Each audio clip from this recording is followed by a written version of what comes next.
好，來繼續來看西門町出名的滷味店上海老天樂，幾廿年前因為土地所有權的問題搬到隔壁。原來的店面是屬於台北仁濟院，雙方因為租約的問題起相告。即擺二審老天樂也是敗訴，愛拆除刑地，賠人201萬，也會使過來上訴。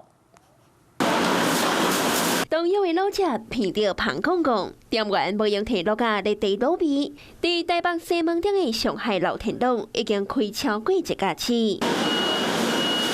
連出名的名車林青霞等人攏捌來這會，是講這馬所牽涉到所有的官司。實際回到上海老天樂舊址，門口寫着竊盜隔壁，就是因為這裡頭有16坪土地屬於仁濟院，因此上海老天樂被要求拆屋還地，返還租金。上海老天樂甲仁濟院本地有簽租約，佇1807年5月到期，雙方因為土地問題告去到法院。老天樂一審敗訴個上訴，高院維持一審的判決。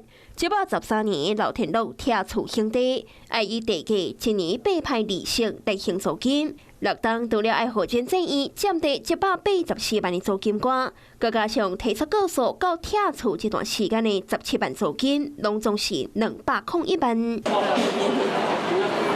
上海老天樂的新地址，就佇舊店面的邊仔，有原有未少人客。